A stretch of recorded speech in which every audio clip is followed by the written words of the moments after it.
especially on Fridays. They do so many things so well. So really, we're trying to make sure that we went over the information to the fullest extent here this morning. As far as getting ready for practice here, a couple guys, Joe Dahl is going to be out. Kenny Galladay, probably limited, probably won't do too much. And then Trufant in the same category.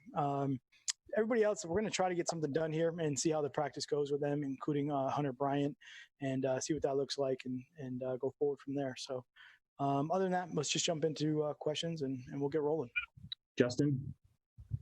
Hey, Matt, good morning. I got a couple for you. First, Julian Okwara, he didn't play a whole lot, got a little taste with 7 snaps, but did some good things. Couple pressures in there. Just wondering what you need to see from him developmental wise to maybe expand that role going forward. Yeah. You know what? He played some snaps on special teams too, which are pretty critical for us with the bigger body kind of guy that can run longer, have to deal with in coverage. So that was pretty good, which was positive. I think, for all the young guys, it's just the consistency and the level of play and making sure that, it's the same as far as everything that they're doing and understanding their assignments. And, what I would say in last week's game, probably the role was pretty defined as when we were trying to get him out on the field and, maybe all those situations didn't come up necessarily in its entirety, but he's working hard, he's trying to improve. And I think, with the shorter camp and the off season and all that stuff, some of these guys were just trying to bring him along at the right pace to get him out there to help us. And sometimes it's a little bit of different timeline than normal right now. And then with offenses being a speed and space game in the NFL now, see a lot more, at least it feels like jet motions, jet sweeps. Packers really used that effectively last week with Tyler Ervin. Minnesota didn't seem to have a great answer for it. How does that stress your defense, in particular with some young cornerbacks going to be out there like we talked about earlier this week? Yeah, well, it's definitely a copycat league. So once something trends, maybe the year before, you're going to see a lot of teams doing it. And certainly Andy Reid's done a great job of this stuff for a while with the misdirection and kind of some of that sort of motion that, we saw a little bit from Green Bay last week. A lot of it is it's what we call eye control and making sure that we're really disciplined on what we're looking at. And some of that is, some of it has a purpose. Some of it's trying to leverage the defense and get outside and take advantage of the space out there. Some of it's a little bit of window dressing, as we like to call it, and try to distract you from maybe what you're looking at and get you out of a gap or get the a little bit more space inside as opposed to keeping everybody down in that area down by the box. So it's something that we're used to, we've been seeing, but I think a lot of people tend to, do their off-season projects and off-season study. And now we'll see a lot more of it because it was successful last year, just like everything, but it certainly is a problem, especially for young players, because it is an eye discipline thing. So Mike O'Hara, then Dave. Hey, Coach, this is an Adrian Peterson question. You've actually seen Adrian Peterson, the 2020 version. You had him practice for a week. You saw him on the field. You've got video of that. What's the value of having actually seen him, what he is right now, and being able to fit him into what you do, and then maybe refit some things that you do that fit him? In other words, you've actually had a week with him now to process all that. Yeah, I mean, I would say the good part about it is obviously Coach Bevel, was with him before and knew what his skill set is and his strengths and what he does well. I would say none of that's really changed. I think that he, obviously very productive player. It's amazing to watch him practice. Just very impressed with the way that he approaches every single play. When he takes a handoff in practice and he runs, it's like it is in the game, and then he's going to run, he's going to go until he gets to the end zone. He doesn't stop, and it's all full speed. And, I just love it.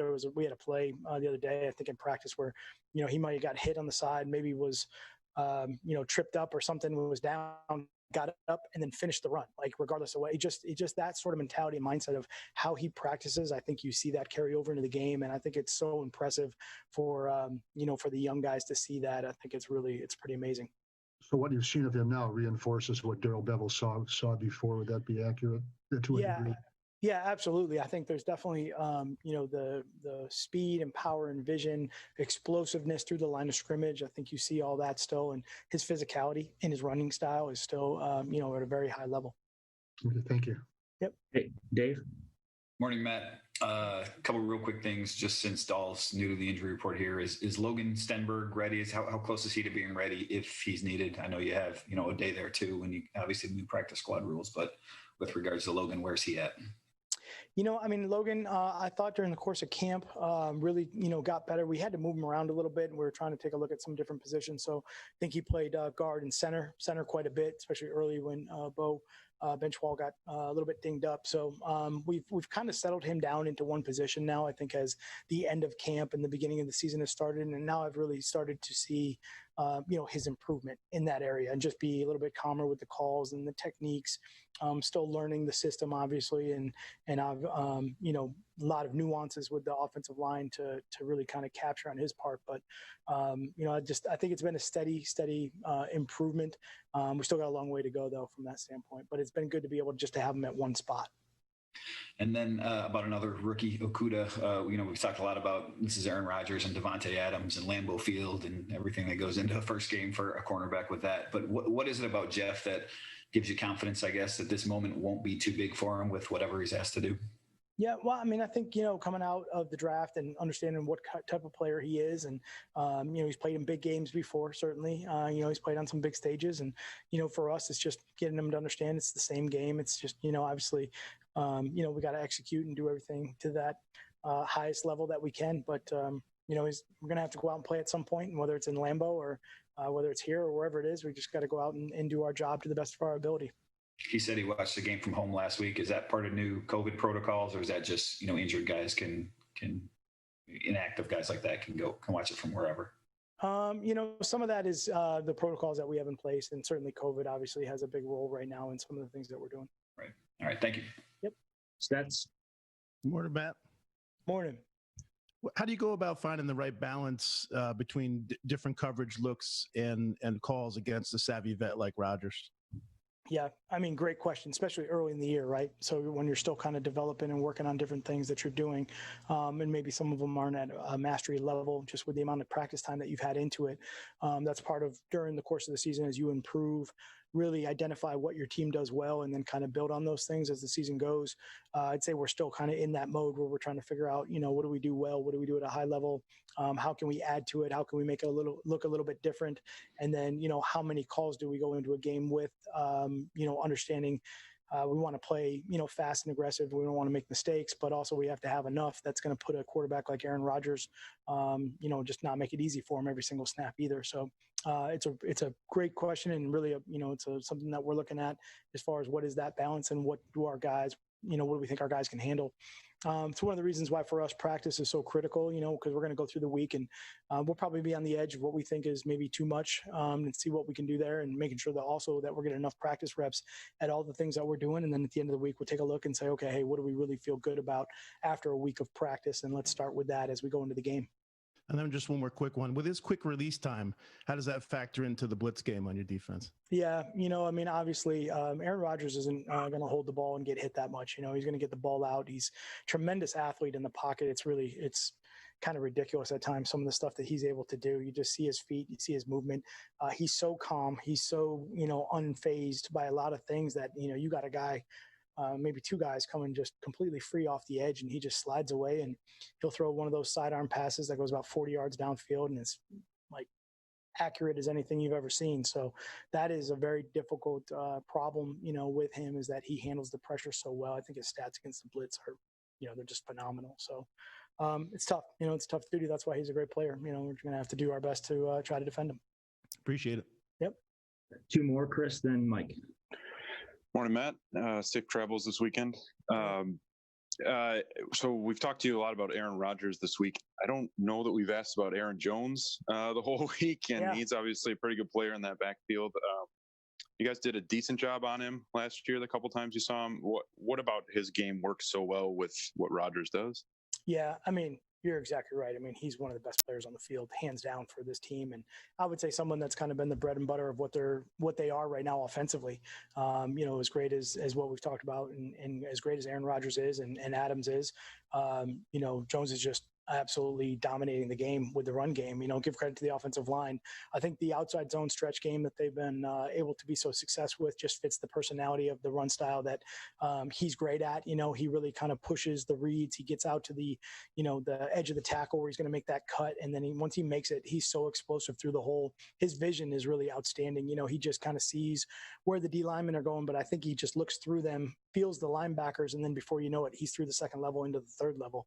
I think they've just, that's one of the things that certainly at the end of last year that they were able to carry themselves through in the playoffs to be able to run the ball like they did and control the game. So from our standpoint, that is a huge challenge for us, especially early in the year, to get our run defense ready to go against such a great player.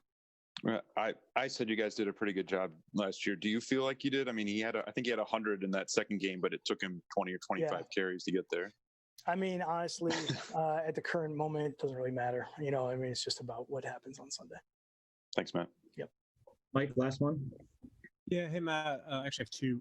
First would be, were you surprised at all, / do you have to talk to your team at all that Clete Blakeman's going to be the official on Sunday, considering what happened last year at Lambeau with him being the official? We go through the officials report every week just so that we can kind of do a good job here of understanding who the official is going to be. What are they, what are their interpretations? What do they put a point of emphasis on and things like that? So it's really a normal conversation for us. We're not, Cleats, he's a great official as far as, the games that we've had. And, the guys that made some of those calls from last year aren't on the crews. The crews are completely different this year with COVID and some of the things that we're handling. So it's just not the same. It's a completely different scenario. And like I said, Cleat's done a great job of handling the game, officiating the game, and giving us the information that we've needed when we needed it. So it's really nothing that factors into this year. All that stuff was last year, and we just move on. And this goes back a little bit to Sunday, but also relevant for this Sunday. No fans in the stands for you. Do you notice that lack of difference in energy, difference in feel, difference in interaction to where, and how do you, make that up in some ways with your players, even maybe with yourself? Yeah. I think the bottom line is, for us, we've got to play the game, in an instance, being at home, it is what it is. We're not playing anything other than the opponent, and we just got to go out and execute and do what we're supposed to do. I would say that, to be truthful with you, I did notice, obviously the fans not being there. It was a little bit strange. It was a little bit bizarre. It was a little bit quiet at times. Sometimes it felt, you could hear the other sideline, and it was different, and that's part of, 2020 at this point, everything's different. So we just got to get used to it and go forward from there. I'd say the one thing for us, we did a couple, things in the stadium before we got to that first game, and maybe the noise level that we had in there was maybe a little bit louder. I thought so maybe we were kind of used to it being a little bit louder with the artificial noise than what it was, from that standpoint. I think LaFleur said the same thing about Minnesota, and just talking about some of the noise levels that they had in their game last week. And then I think he made the same statement as far as going into Lambeau. They were going to try to, put the noise up, probably today and see what it sounded like in there. So we're just going to have to adjust to it when we get to it. But in the end, it doesn't really matter. We just got to play the opponent. Appreciate it, Matt. Thanks. Yep. Thanks, Coach. Thanks, everybody. Thank you, Matt. Okay. Thanks, Matt. Yep. Good to see everybody. Stay safe. Yep. Take care.